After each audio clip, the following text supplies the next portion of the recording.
Hang in there, it is! Smylie Kaufman for 61. Wow. I'm Smylie Kaufman, and this is The Smylie Show.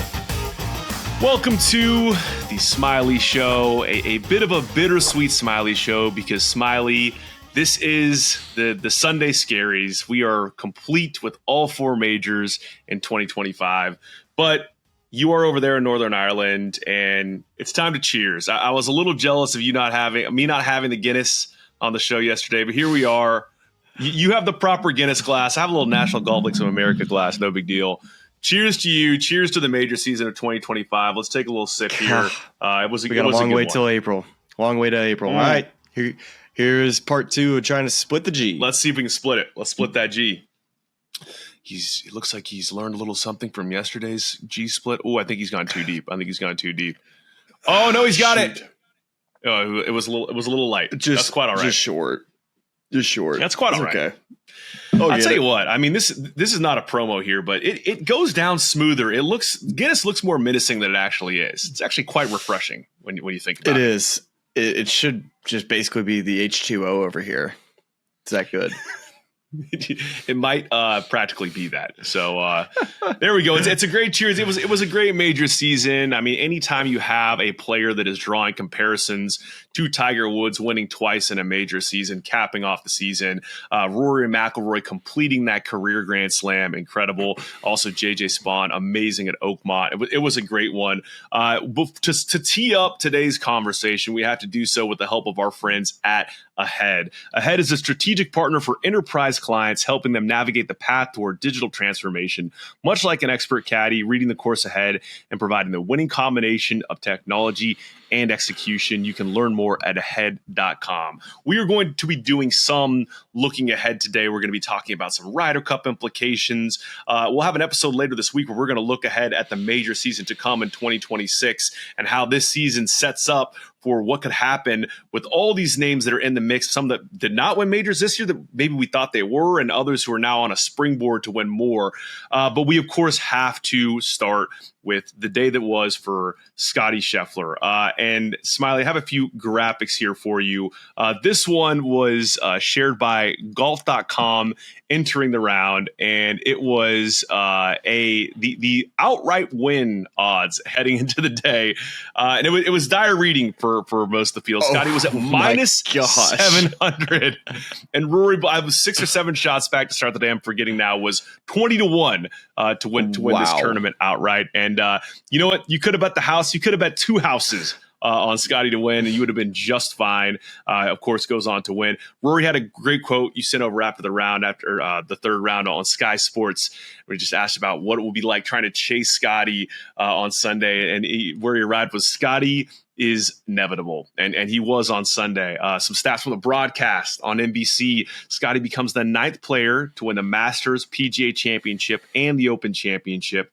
He is the 31st player with 4 or more major wins.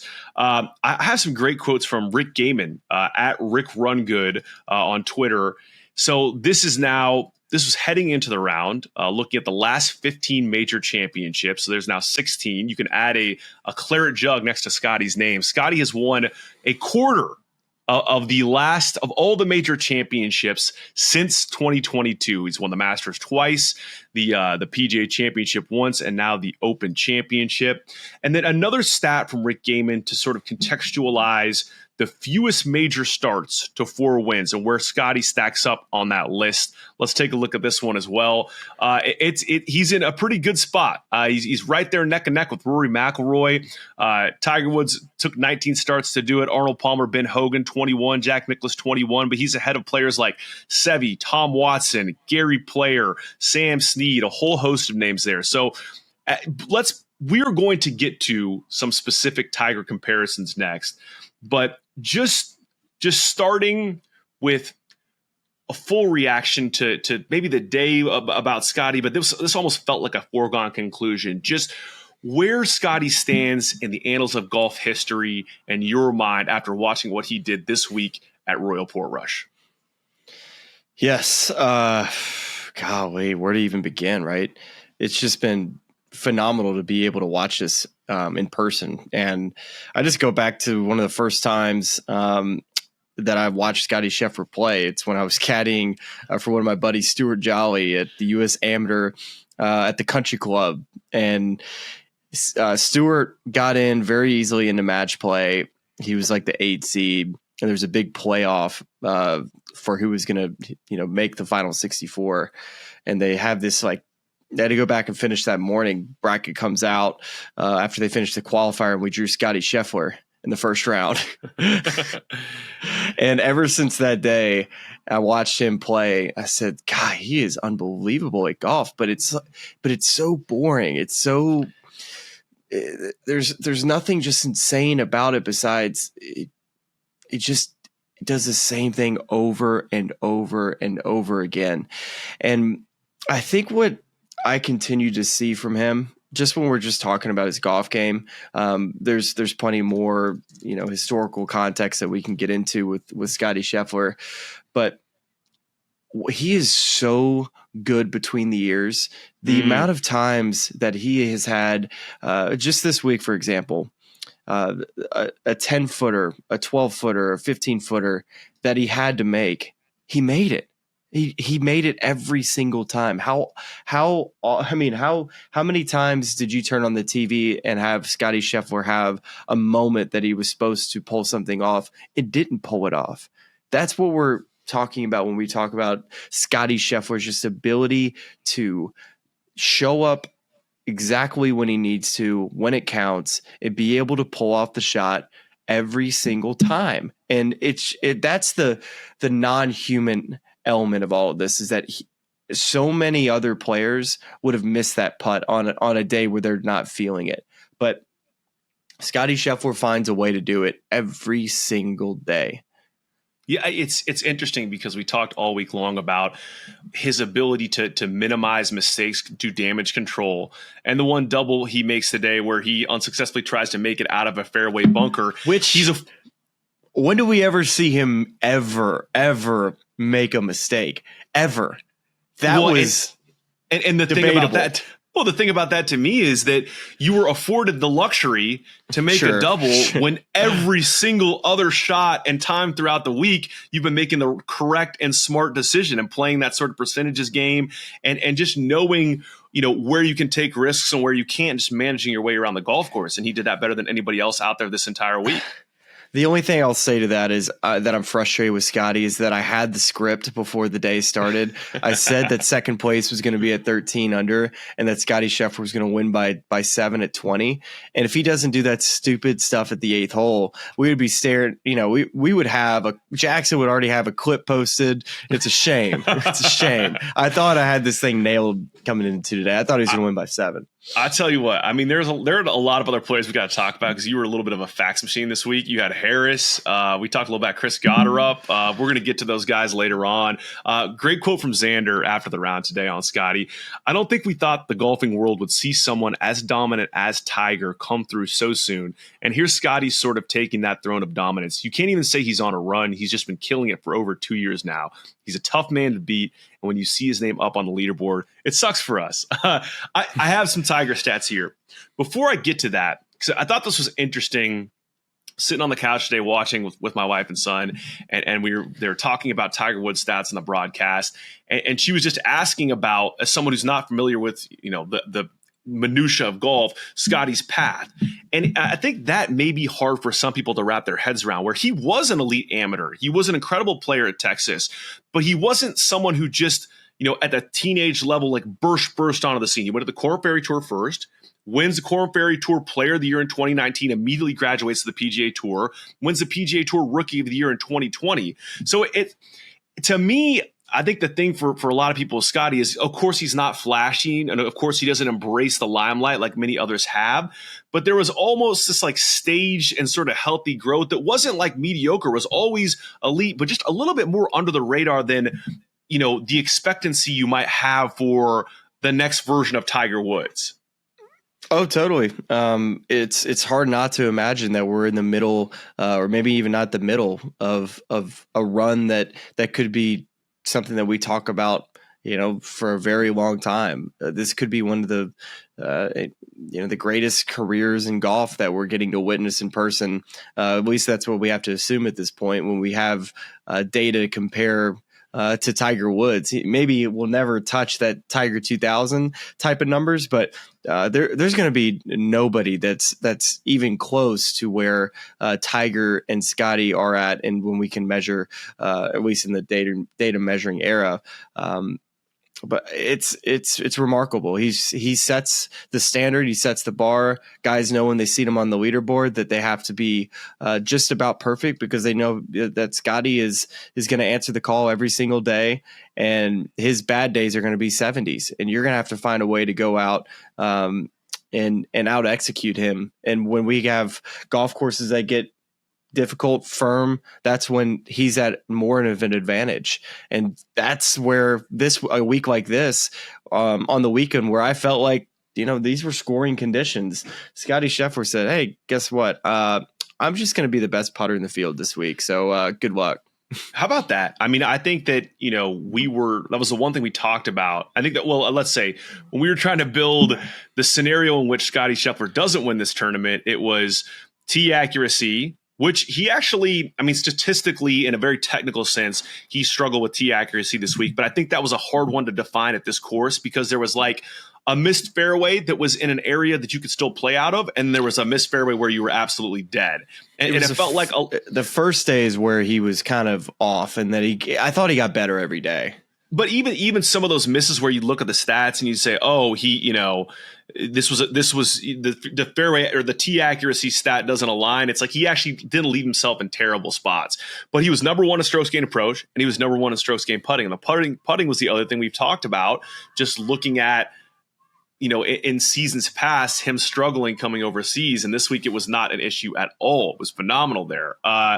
Let's do some Scottie Tiger comparison stats. We inevitably have to do this. The first one I'm going to start with from the broadcast on NBC. Tiger Woods took 1,197 days after his first major title to win his fourth.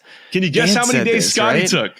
It was the exact same amount of days, right? Exactly the same amount of days. God. How crazy is that? Kyle Porter, awesome resource on a number of different things. Great writing. You should check out Normal Sport. He pulled some graphs and stats from Data Golf, and want to share a couple of these. The first is from Data Golf, the peak strokes gain metric.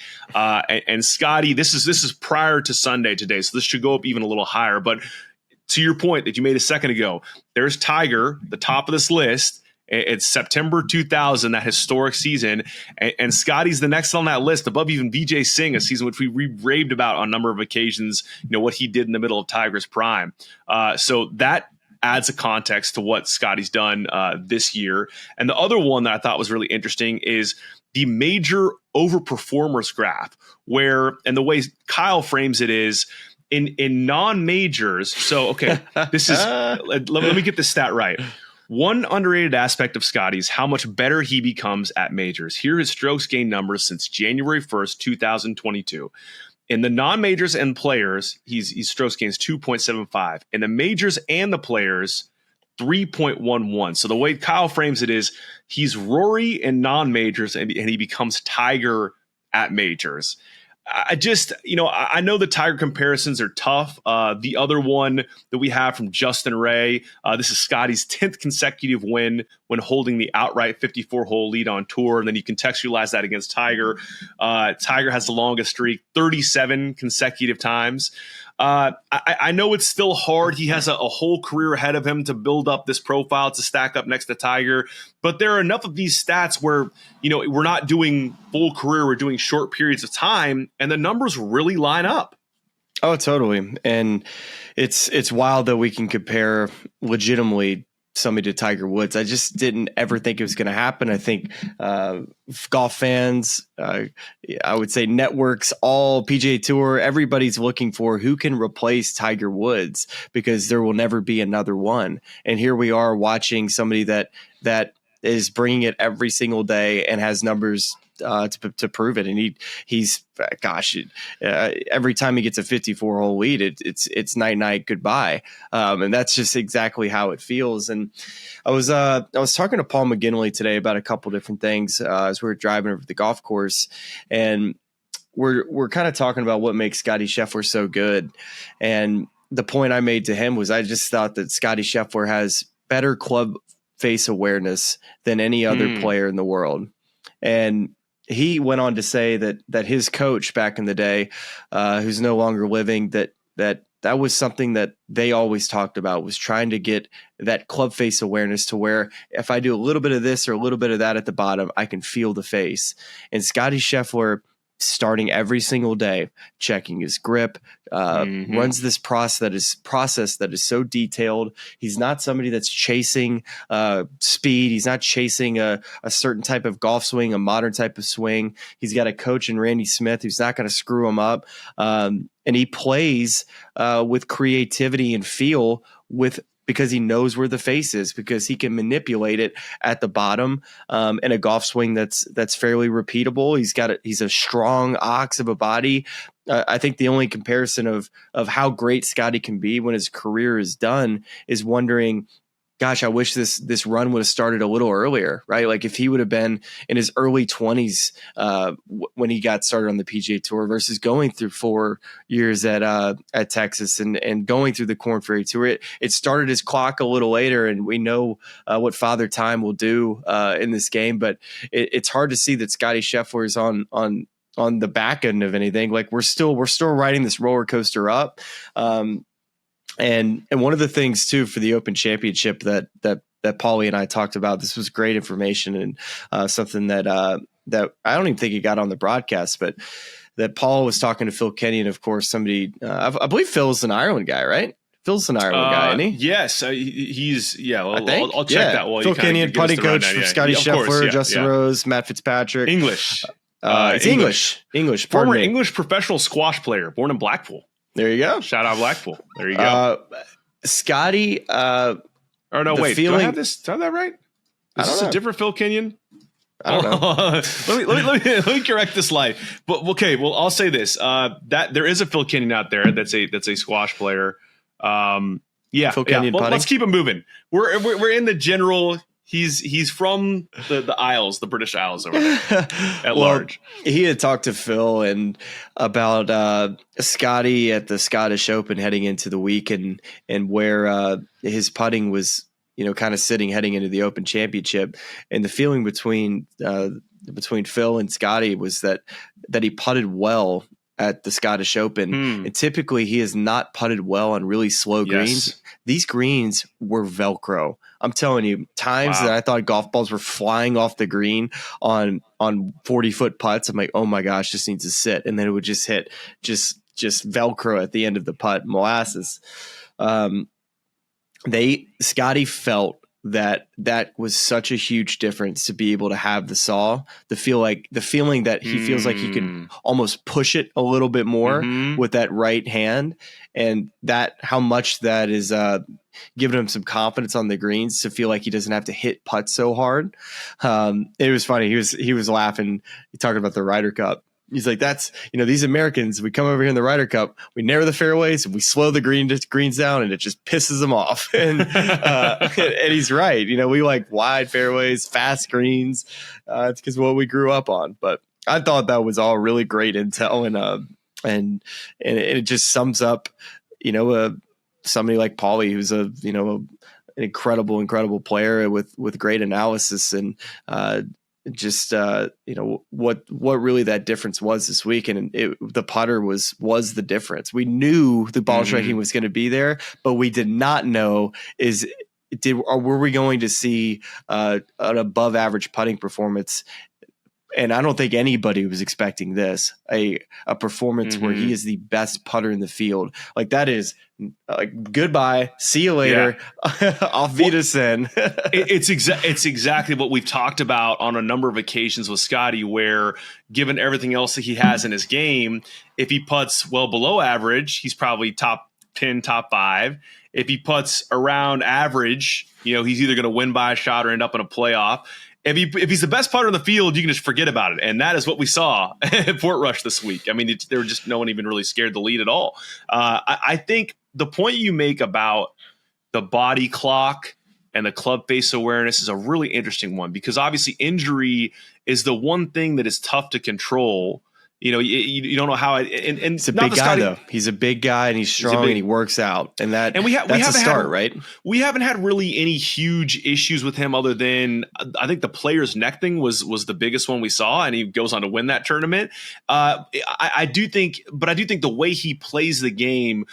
You know, your note about the grip trainer and the club face awareness and that sort of innate athleticism, where Scottie, more so than maybe anybody else on tour, to me feels like an athlete playing the game of golf, and all the sort of body language and the things you see that look all over the place. It's like, okay, freeze him at impact. And what does he look like? It's like the club face is perfect every single time.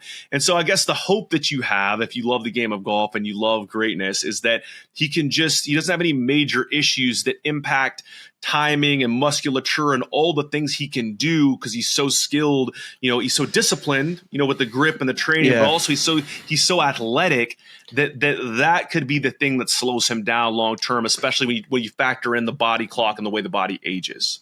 Well, I just think about how when I was watching golf as a kid, how all the teachers would be trying to model kids' golf swings and amateurs' golf swings off of Tiger Woods and Adam Scott. They would pull up Adam Scott side by side, and they would put your video right next to it and try to compare and contrast.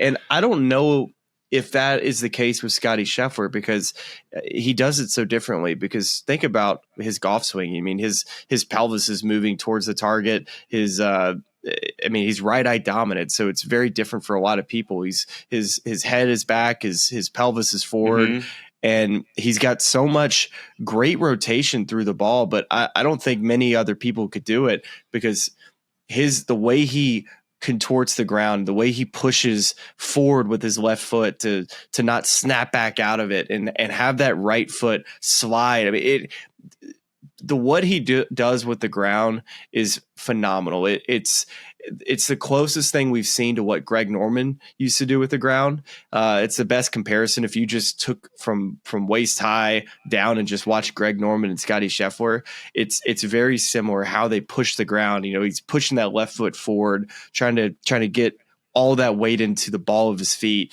Versus like in the heel and you snap back like a Patrick Reed or like a Justin Thomas, where they jump out of the way.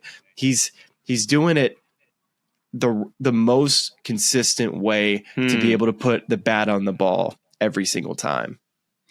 We are now in the meme portion of the programming, Smylie, because I've got a little something from Austin, who is a social media producer for Friday Golf. We're going to need to have a new mural, Royal Portrush. Here we go right here. Are you able to see this? I got a good laugh out of this one.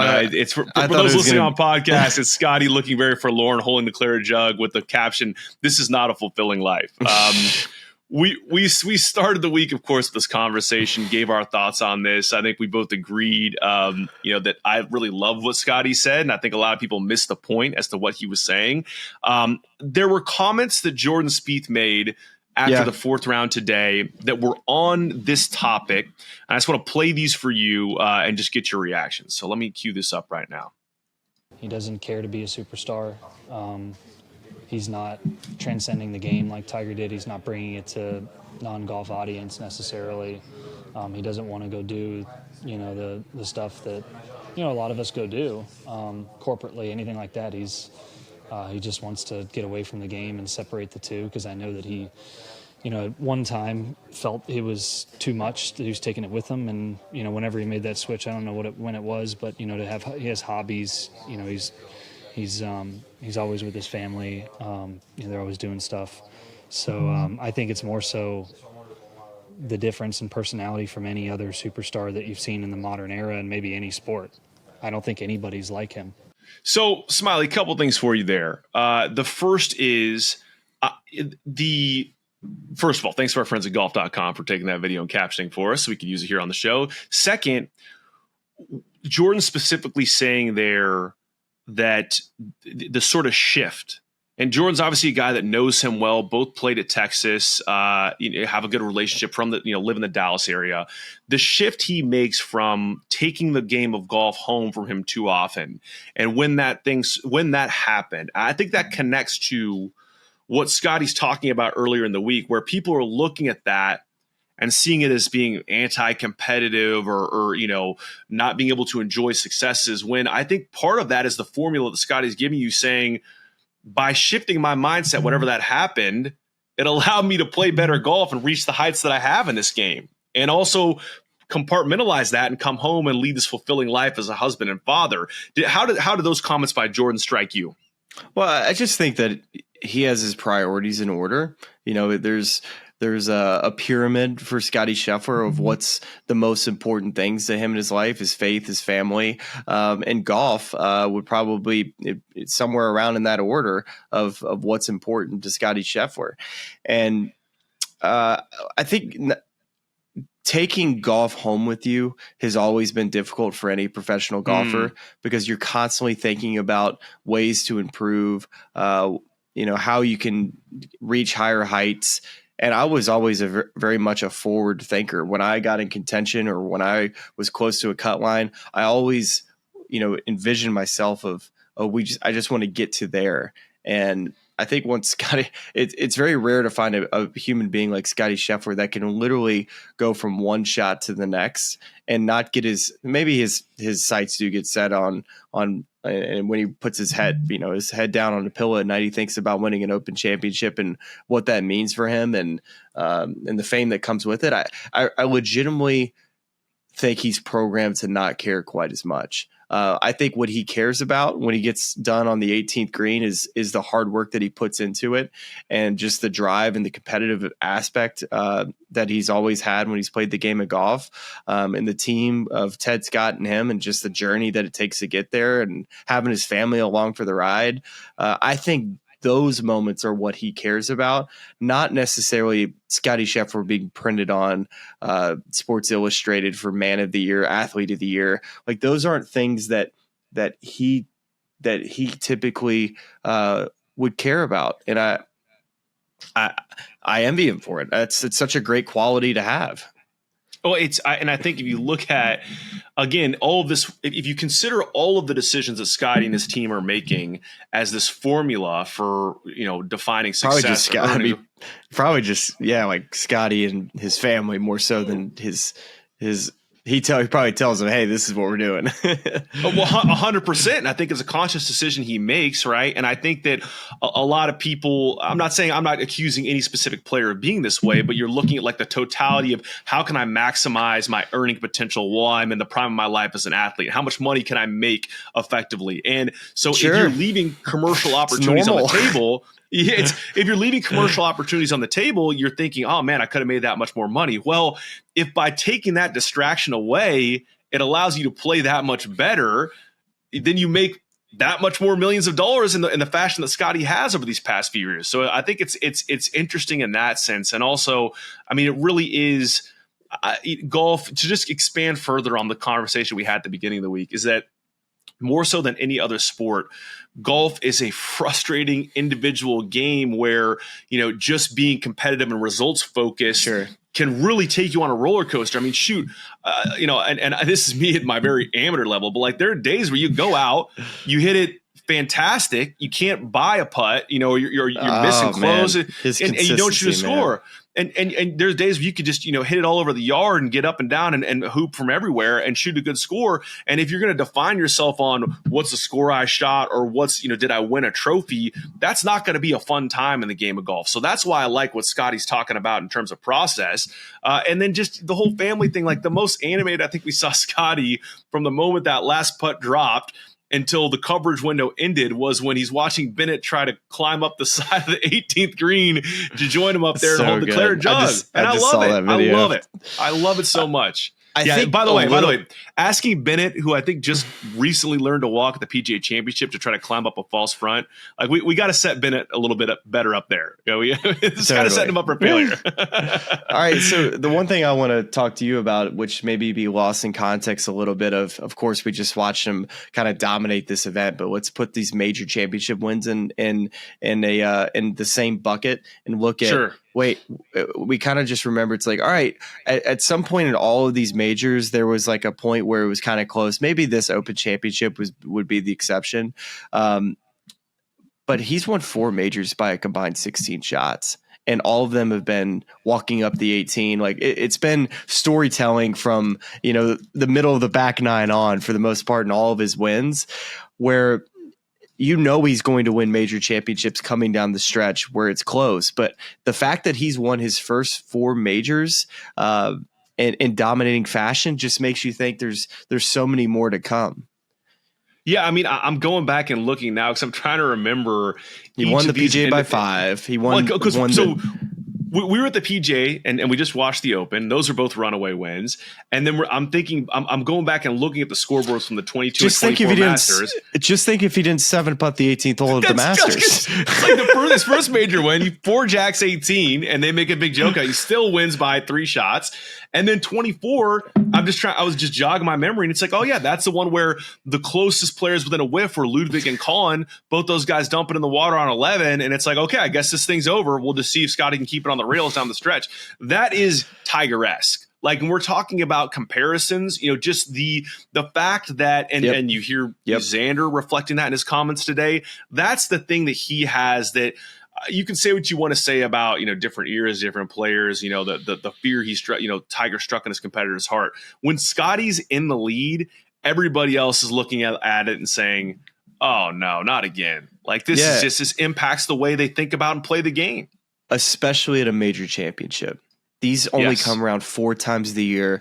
These players know how important it is for their overall grand resume, and how, if it's a player chasing their first major, on how important that is to their career, winning a major championship. And now Scottie has 4, and he's going to be chasing history, of course. It's hard to really know exactly where the ceiling is, but it just feel like I wish we had more than 4 majors a year, just so we can just fast forward the tape. I just want to see where this thing goes, but that gets me so excited about what he's going to accomplish, man. Like, put me in a time capsule and just hibernate me until Shinnecock next year. Yeah. Like, Scottie going for a career Grand Slam at Shinnecock is going to be so good. I cannot wait. Wait. How many wins does Scottie have on the year now? Okay, let's go back and look at his. I think this will be 4, right? Because we said 3 or the multi winners were. I'll pull it up while you because the multi winners you're talking about Sap, Rory. My prediction at the beginning of the year was I thought he was going to win 2 majors in 3 events. And I said 10. I said 10 wins. I think you said 10 wins. So if he wins one more tournament for me, I nailed that prediction. So Jackson, if you're listening, start working on that clip. Well, he's gonna. But my question is he's gonna play the 3M next week, so we'll win there. Hold on. Do you think Scottie's gonna play Memphis? Because Rory's not gonna play Memphis. Dude, if Scottie and Rory don't play Memphis, blow it up. What are we doing? Blow up the playoffs if Scottie and Rory both don't play Memphis. Like, you can't have a playoff system where your 2 best players aren't playing. Yeah, I mean, I think and that'd be a good way to force their hand. Now, I'm not sure if I'd love to know what those internal discussions are like, because if you're the tour, you either have to like sit down with those guys and understand why. Like, is it irrelevant? Do you want rest so you can play better next week? Do you not want to go to Memphis in August? Which Rory that would be top of the list. Rory doesn't play that golf course well in Memphis. It's so hot. It doesn't really mean anything in the grand scheme of things for him. He makes enough money as long he just has to make it to East Lake, because that's all that matters is can you win the playoff event at the end now. So he really doesn't need to play BMW unless he wants to chase the the different payout levels because guys are going to accumulate points because it's like quadruple, I think is how the points are at these things. Yeah. It's like 2,000 go to the winner versus 500.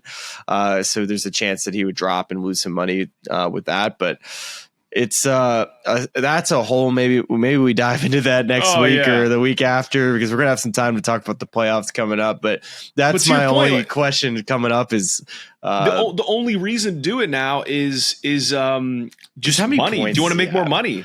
Because it, as long as you make it, like Rory and Scottie could not play. They could skip the BMW.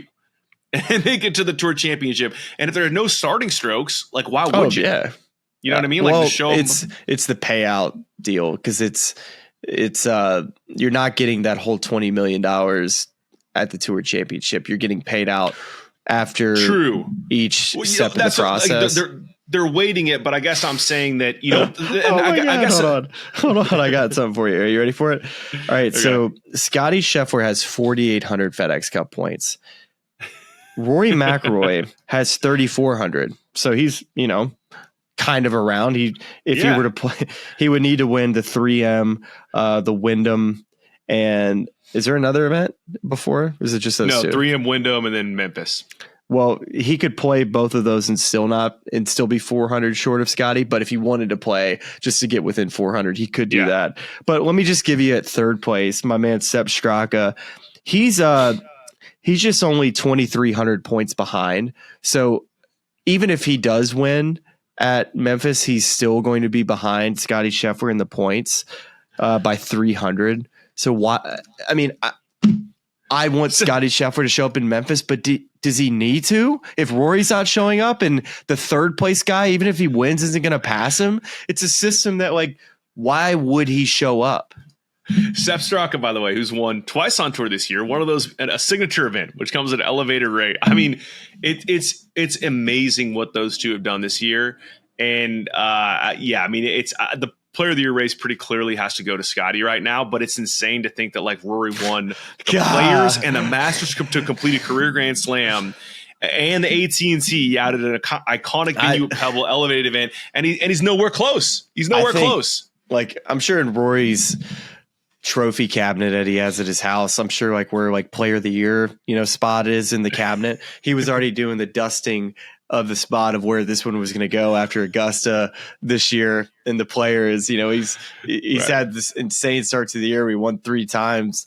Surely Scottie Scheffler isn't going to have a resume by July that's going to be way better. It's just there's no way. But here we are. It's Scottie Scheffler with 2 majors on the year. I mean that does it. And to think entering the PGA. I picked Rory at the PGA. By the way, one don't win for me this week. Thank you very much. It wasn't a hard one to guess. But you're probably almost at first at this point. Cooking a little bit. But it's crazy to think we show up at Quail where Rory is the Quail whisperer. And there's no way Rory can't win this. It's long, it's soft, and just everything that's happened since then. And that's taking nothing away from Rory McIlroy. It's just amazing the way Scottie's come on at the end of this year. Good on us for using Scottie Scheffler in the right place this year. Both of us I use him at the PGA and you use him at the Open. I was getting nervous, buddy. I thought you got bullets in the chamber, man. You're just ready. I have my ammo rack is just stocked back here. It's unbelievable. You got a hole in your wall with Scottie Scheffler right now in the chamber for that long. Man. I mean, I can't even imagine. I was really I'm glad it worked out because this could have broken bad on me. We need to revisit at the end of these one and done years to see who we left out, who we didn't pick during the year that we just tried to, outsmart the system. And it's wait, how did I go the whole year without picking the 4th player in the world or something? Right. I think last year, I think I used Xander at Eastlake. I had 4 or 5 guys that were top 20 in the world. I was like, oh yeah, I got to be better about this next year. You should have used them all in separate deals, first round I'm going to take Collins, second round I'm going to take Xander Schauffele, third I'm going to take Russell Henley in the 4th. I'm going to take myself. Yeah. And then we have like you use Sam Burns 5 times this year, and we just and I forgot. We honestly need to hire like a third party to keep up with all this. We need a moderator. We need like a chat situation. Chat. Tell us if we've already used this guy one and done before we pull the trigger there.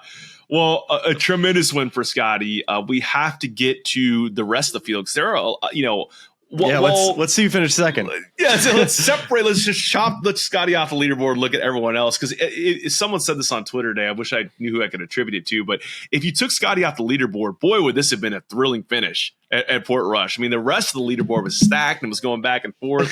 To do that, we're going to use the help of our good friends from Shipsticks. Shipsticks get you from your front door to 4 easier than ever. They'll pick up your golf clubs from your home or office and deliver them on time, guaranteed to your golf destination anywhere in and outside the United States.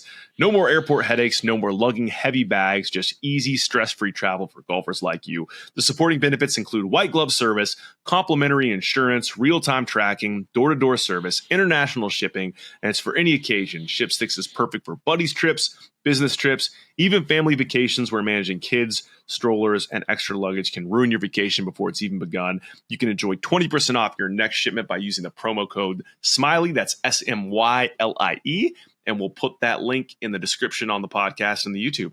How about, Scottie, this was a business trip and a family trip. And, shout out Shipsticks. So let's go. Let's touch briefly on Rory today because you had that Rory and Fitzpatrick group. And we all felt like the lead was insurmountable, but I guess I hope Rory would have made it a little bit closer. It seemed to me, I think you noted this on the broadcast, like early on, he found some fairways, he had some chances, but he was just between clubs and trying to kind of figure out how to play the wind and things like that. And then it felt like as we made, as we kind of head to the last 9 holes, started kind of getting a little wayward off the tee. And at that point, it was an insurmountable task. Yes, the way I would describe Rory's round today was at the beginning of the day, he was just too in between when he had scoring opportunities. It just was either the wrong hole location with the wrong wind. And I'm even like looking at the numbers and I'm thinking, God, what is he going to hit here? And too often I saw Rory trying to figure out what kind of club to hit, where he's grabbing a club and going. He's such a quick, fast place momentum player.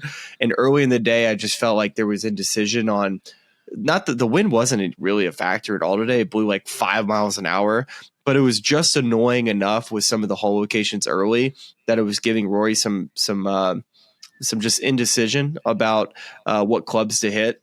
Especially, I know Scottie Scheffler shot 17 under, but you look where they put these hole locations. I wish the PGA Tour would push the boundaries like the Open Championship did this week, because they were. I mean, you can do this, I guess, when you have greens that are rolling a 4 on the step meter. Right. You can put them on an anthill and it's going to be okay. I mean, they're literally putting these hole locations on 2 to 3 degrees of slope. You don't see that on the PGA Tour. That's not something that happens, because guess what? The step that guys are typically playing on in the PGA Tour are going to be in that 13 range or 12, 13 range. That's probably about right. Fast weeks are 14, but.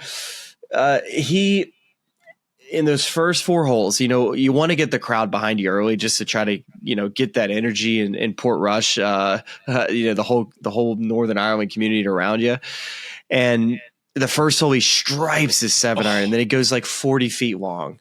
And you're just thinking, man, all right, that's fine. Par 1, not a big deal. No, that's not one that you just have to birdie. He birdies 2, and 3, he was a little bit in between clubs, but still par's fine at 3. And then 4 is where it kind of, I feel like the air went out of the gym a little bit, because he hit the shot. I think he had, hold on, I got my book. Okay, we're going for the book here on the 4th hole for Rory McIlroy, and we're all the way back. Here we go. I'll walk you through it here. So, all right. Ooh. So Rory had 186. You can see that whole location.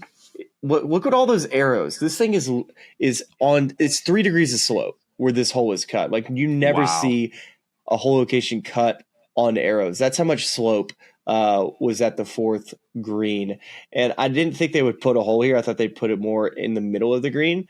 But 186 for him on a day where it's not windy, that's a 7-iron. But the problem is for him, the 7-iron is going to get up in a 5-mile-an-hour wind. He's worried that it's not going to cover the front. You would have to argue that at 170, 7-iron's at least getting the front cover. And you would think, all right, if you're not comfortable hitting a cut 6-iron and holding kind of the wind a little bit, then let's just hammer a 7, give ourselves 30 feet, not the end of the world. But he tried to hit this like floaty cut 6-iron, and he just made a poor swing and hit it in the worst possible place, which is, I believe, hit it right over here, and had nothing, absolutely nothing. But he makes bogey, then he birdies the next hole. But at that point, we're sitting on the 6th tee, and Scottie Scheffler was already 2 under through 4 holes, or maybe 3 under through 5. He was 3 under through 5, and it just felt like, oh well, so much for all that pressure we were going to apply. Well, and it's interesting too. This is diverting a little bit from Rory, but I heard quotes from Xander after Saturday's round was calling these pin locations diabolical. I mean, you look at a winning score of 17 under and you think, wow, this course must have not played that tough. But I mean, really, the green speeds, you make that note as to why you can place them where you did. But also, that's kind of the only defense the course would have against scoring if you're not going to have wind and weather to keep scoring down, correct? Totally. It was the only defense of the golf course was the hole locations. And really, without wind, you don't get the slopes being quite as much of a factor with all the fall offs. When it gets really windy and you have into the wind or downwind shots, for instance. So I'll explain this with a downwind shot first. Like 15 for the most part all week played downwind. Guys couldn't get close to hole locations there because they had nowhere to land the golf ball. And then let's say 14th hole, fall off steep to the left and then also to the right. So a tabletop green here at 14, and then it's back into the breeze. So a lot of these guys were hitting off of a little bit of an upslope sometimes at 14. So you're hitting it up into the air into a wind that's making the golf ball spin more. So if you have any left or right curve on the golf ball, it's going to miss the green because the green is so narrow. But on a day like today, or even yesterday, when there's no wind, it really just made it to where these collection areas and these fall offs around the greens became a lot less of a factor than they did, for example, on the first day, where it was very prevalent to see guys really struggling with finding greens and having to control their golf ball. Today and yesterday, it felt like, especially with the rough kind of getting trampled down as the week went on, it became much more playable than it did earlier in the week. Outside of like when rainstorms came through to where the golf ball was, in some moist, heavy rough, but it was Flyer City today and yesterday out of the rough, which if you don't have that penalty off the tee like we did at the beginning of the week, it made the golf course play not crazy difficult, and you can, for the most part, avoid disaster.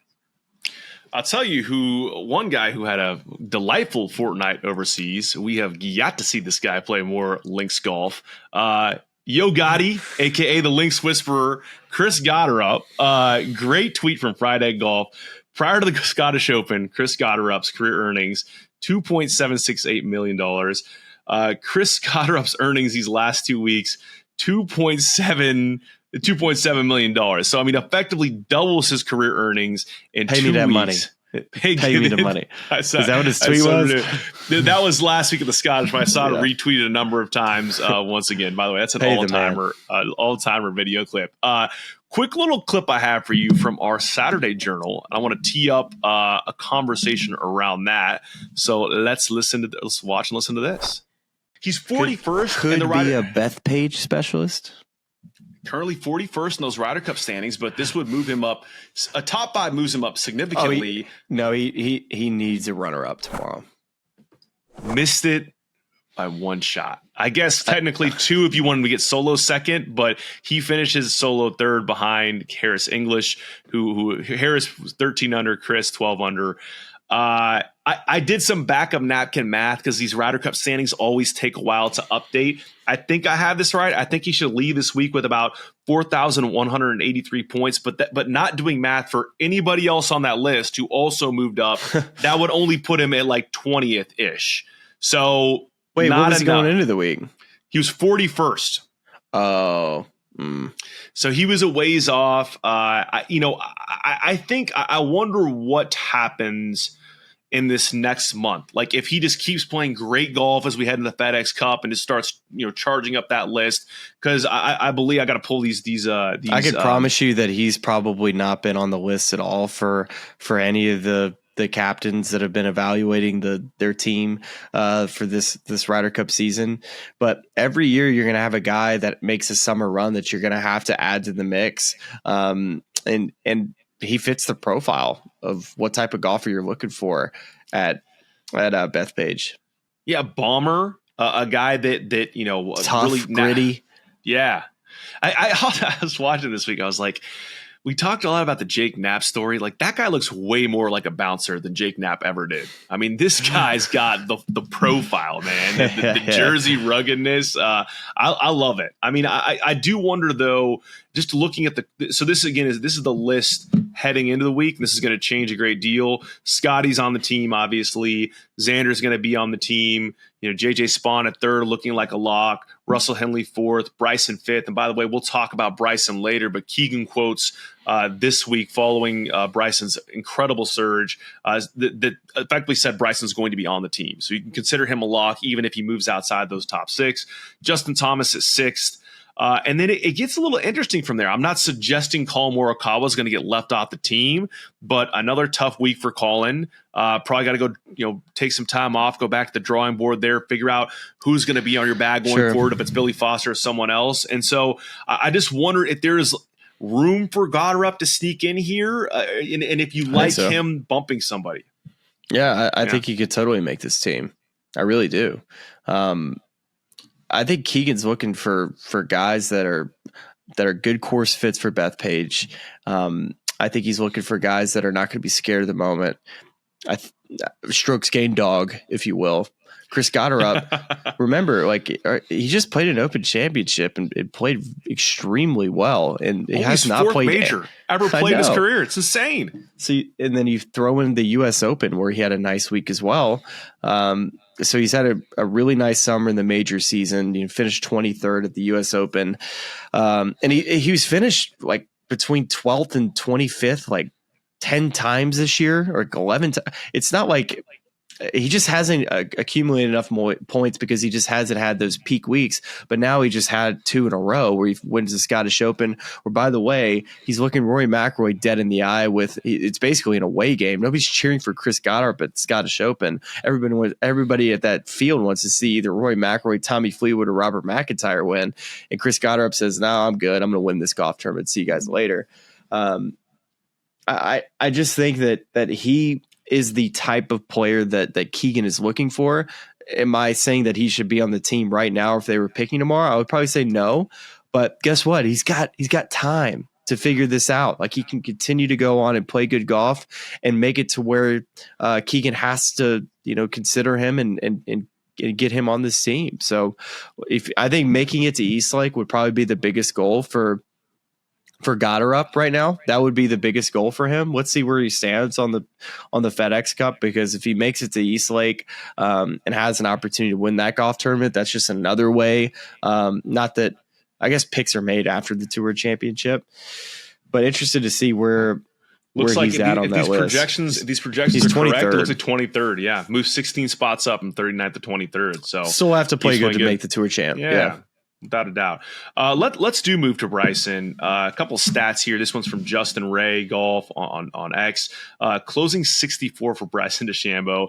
His total of 197 over the last 54 holes is the second lowest in the history of the Open. Only Henrik Stenson in 2016 was better. Wyndham Clark subsequently matched that later in the day. But, I mean, we were texting earlier. It's just insane to think about this. He finishes at 9 under, tied for 10th. If he just shoots an even par 71 in his first round, he finishes a shot off Scottie's 17 under winning score. I mean, first of all, kudos to him for that comeback, and really, so easy to just hit eject and just play polo on Friday, take a flight out and leave. But he really kind of stuck to the grind, played great those next 3 days. And then just the quotes I was mentioning earlier, this is from a Bob Herrick story on Sports Illustrated via text with Keegan Bradley. Keegan says, Bryson is going to be a very important piece to us winning the Ryder Cup. He brings so much. He brings energy, passion, but most importantly, he's one of the best players on the planet. Just thoughts on Bryson's week. I mean, what a fun roller coaster week. It begins I think with after that first round, it was playing a non-conforming ball in a practice round, and it ends with an incredible flourish at the end and a spot on the Ryder Cup team. Yeah, totally. I mean, he didn't make a birdie that first round. He looked lost out there. He was played too aggressively, didn't really have a feel of how the golf course was playing. Granted, I think Thursday was probably the most difficult day that we saw the entire week, and just everything went wrong. And then the rest of the week from Friday on, only made 3 bogeys through those 54 holes and just a bajillion birdies. And honestly, he probably left some shots out there too, because that's how well he was playing. It's good to see. I like seeing, top 10 talents like Bryson, when it doesn't go your way, to be able to fight back and make the cut. That's meaningful as a pro. And so any player that's able to walk up the 18th feeling that sense of accomplishment, of that never give up, that's what any player is trying to do. And of course, Keegan's looking for that same type of attitude, because, hey, guess what? Sometimes the other team is 4 up through 9 holes and you're playing good golf and you feel like you should be even or winning the match, and you're going to need a way to fight back and go win a match. And Bryson's going to be able to ignite a crowd. He's going to be able to play with passion and strength, which are all the necessities that you need, and that Keegan probably is looking for as a player heading into this very highly anticipated Ryder Cup. The other name I just mentioned, as it also relates to the Ryder Cup, but just that amazing finish on Sunday, also a Justin Ray golf stat. Wyndham Clark has matched this closing 54-hole total, tied for second best in Open history. Man, what an interesting stretch of golf this year for Wyndham Clark. Had, of course, the incident with the T-Mobile sign at Quail Hollow, the PGA Championship, the locker room incident at Oakmont, where very publicly there was a letter that went out that said he's banned from the property unless he pays for the damages, makes a charitable contribution to something in that Pittsburgh community, and then attends some sort of anger counseling classes or something of that nature. He did not speak to media all week long, but did talk to them after this round on Sunday. There's a couple of Q&As that I want to read to you to just kind of go inside Wyndham's mind a little bit here. So let's start with the first question, which was, there's a lot of people in here curious about the finality of the thing with Oakmont, the reports this week, maybe what they've communicated to you. I know you want to move past it, but where does it sit with their expectations of you, or what, if anything, needs to be done, or if nothing needs to be done? Wyndham says, yeah, so obviously I feel terrible with what happened. I'm doing anything I can to try to remedy the situation. We're trying to keep it private between Oakmont, myself, and the USGA. I'm just happy we have a pathway moving forward. And like you said, I'm hoping we can get past this and move on. And I hope there's no ill will toward me and Oakmont. Jumping ahead to the next question, do you find it strange or odd the letter that they sent to members publicly, because that's not very private? And Wyndham responds, yeah, we were hoping it was going to be private. I'll just leave it at that. Kevin Kisner mentioned the same thing on the broadcast. Couple other ones I want to read you here. Question for Wyndham: what happened to Oakmont and previously at Quail Hollow has at least created a perception that you have temper issues. Is that unfair? Do you feel as if that's a problem? Wyndham says, I've had them in the past. I've been pretty open about my mental shift and change to get better. I did that in 2023 and 24, and then having a tough year and all the expectations and just frustration all coming together, I did 2 stupid things. But one thing that it did do is wake me up and get me back into the person I know I am and the person I know I want to be. I'll jump ahead to one final question and answer I want to read to you. We don't understand how difficult it is for you guys in this environment. It's mentally tough, right? And Wyndham responds, yeah, I'm not going to justify what I did in those 2 things, but yes, it is very demanding. It's an individual sport. Everyone is always watching you, and it's always on you. Sometimes it gets the best of you. All of us have had moments we're not proud of, and those 2 I'm definitely not proud of, so it is difficult. I think that Wyndham's been very gracious with his time with us. He's come on the show. He's been open about these sorts of struggles and things. I know he's not proud of those moments. I know he probably wishes he handled them in a different way. I just want to maybe ask you to put yourself in Wyndham's shoes and ask you how you would handle this situation, or would you have handled it differently in terms of what happened publicly, privately, and maybe, if there's any advice or suggestion you give to him going forward, given where he is in a place where he is very publicly struggling, but hopefully now turning a corner as his golf game improves. Well, I mean, I surely can't give him any advice on this, but if when things start to kind of stack up, where you have like mistake after mistake after mistake, and then something like this happens where it feels like, you just got nowhere to turn, where you feel like everybody's up against you, that's a tough place to be, especially nobody likes to be not liked. I think that's human nature with anybody. And Wyndham's, anytime I've had an opportunity to deal with him, whether it's on the golf course, from a personal level, whether it's a media deal, he's been nothing but gracious, kind, and I've always been a huge fan of his. But it's a competitive game. Expectations, of course, are high, not only for just himself, but when you win a U.S. Open and you're on all these teams, you want to stay there. And when you're not performing at the level you think you can, it's frustrating. And of course, he's had a tough run where these outbursts have kind of become public. And it's easy to laugh at the guy who's obviously wants to succeed, but isn't quite doing it to that level.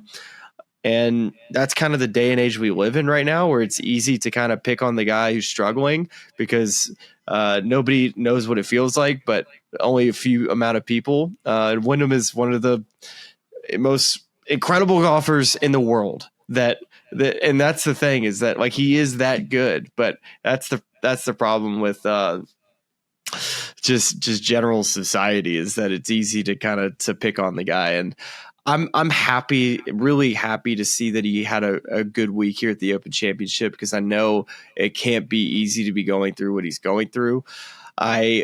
I don't condone what's happened. Like I think the club's got to stay in his hands at Quail Hollow. I think that he doesn't need to do that in the locker room at Oakmont. Of course, we all can generally say that that's not the right thing to do. And he wants to most likely be a role model for a lot of kids. So that's something that he knows he has to work on. I'm sure this was a big wake up call for him.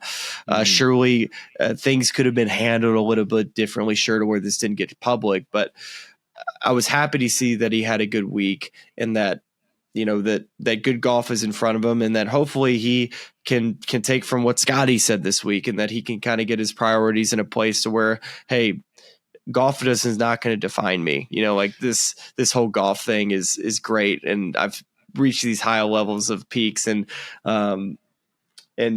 he's obviously trying to figure it out as he goes. Yeah, I mean, I think just echoing some of what you said, it's like every interaction that I've had with Wyndham personally for our show outside it is one of the the best people that I talk. Just always goes out of his way to say hello and talk to you, and I don't think everyone approaches just relationships with the media in that sort of way. So I'm very appreciative of what he's done for us on the show, the time he's taken. And I can also understand the frustration you can feel when you're not playing good golf. I think that it's easy for me to say when it's not connected to my livelihood and the dollars I'm earning. I think that what my hope for him is that you can disconnect the highs and the lows of how you're feeling emotionally from the quality of golf you're playing. Hopefully you can find some sort of baseline foundation of this is how my mental approach is going to be all the time. And when things happen externally in terms of shot outcomes that I can't control, I still have this same place that I'm approaching those from. And he knows that, and he's mentioned that here. And I hope that, it's interesting seeing that he's playing better golf. I'm happy for him, but I hope that that's not a Band-Aid, and I hope there's something more lasting for him. But I know that it's something he's working on, and it sounds like he's working to resolve all these things behind the scenes, and just hope the best for him, because he's a great human being. Yeah, it was good to see him have a good week. Harris English isn't a player that we've talked about too, but a guy that's had 2 runner-ups now at major championships, the PGA T2, kind of a backdoor T2, as nobody wanted to finish second at that event. But this week he earned his stripes, shooting 500 on a golf course that was definitely gettable. But that putter of Harris English is something to behold, and his ability to ball strike the crap out of the golf ball. And remember that he won at a golf course at Torrey Pines and Farmers Insurance earlier this year. And the amount of times he's been in contention this year, Harris English, you can write it in Sharpie. He's going to be in New York. I love that. What else? That was my rundown of sorts. What else did I miss? Oh, wait, hold on. I have one more for you. I got to pull this. I love this so much as I was doing my research for the show. Okay, this was earlier in the week, but we had a discussion in one of our journals about just the snack consumption habits of the people of Northern Ireland, and I somehow missed this. Bobby Mack with the ice cream. Shocker. I'm telling you. Stunner. Never saw it coming. When in Northern Ireland, when in Ireland, when in Scotland, when in London, you name it. If it's cold, if it's rainy, if it's windy, get some ice cream. Just so good. So good. I had to get that one in the notes. As I'll just tee up now for extended final thoughts or extended discussions on anything that I missed that you wanted to talk about to wrap up the Open. The only thing I think I want to put at just a period exclamation mark, look forward in the lens is Scottie Scheffler, U.S. Open, Shinnecock, going for the Grand Slam. Wouldn't it make sense for Scottie Scheffler? I guess, of course, if he ever is going to complete the Grand Slam, most likely it's going to be on Father's Day. But just going to go ahead and put that into the air as like the guy that we look up to from a father's standpoint and how he approaches life. Wouldn't it make sense for him to be having his kid good. Or kids running out onto the green at 18 for him to complete the Grand Slam? Doesn't that one just make sense? It's perfect. I'd not even considered that until you just said that. How perfect would that be? I love that. Yeah, we need that to be. I mean, that is. He is inevitably going to win a U.S. Open. I feel confident in saying that. But next year, Shinnecock with, 2+-year-old Bennett navigating the slopes around those greens, perfect. Breaking news. First of all, first item breaking news, Smiley's Burger just arrived. We started the week with some bass. We ended the week with a burger. Mix some pizza in there. It's a burger night. I want pizza so bad, but they don't have pizza here. It's a burger night. Second update is the 2026 U.S. Open will be held from June 18th through 21st at Shinnecock Hills. Scottie Scheffler is currently age 29. His birthday is June 21st, which means that on Father's Day in 2026, Scottie Scheffler will be turning 30 years old and have the opportunity to complete a career Grand Slam. I mean, it's the script writes itself. I mean, come on. We already talked about the Tiger Woods and Scottie Scheffler stat with what was the stat again? 1,000 and something days, and it's exactly the same amount of time. It's too perfect. It just doesn't line up like this. These are signs. So go ahead if you want to witness a Grand Slam. If you miss Rory McIlroy at Augusta National this year, you might as well just head over to Shinny on Sunday of the U.S. Open next year, because this is just it's too good, too obvious. I don't know if anyone was able to see that on YouTube, but I pulled my Shinnecock Hills pencil out here. I didn't know what you're doing.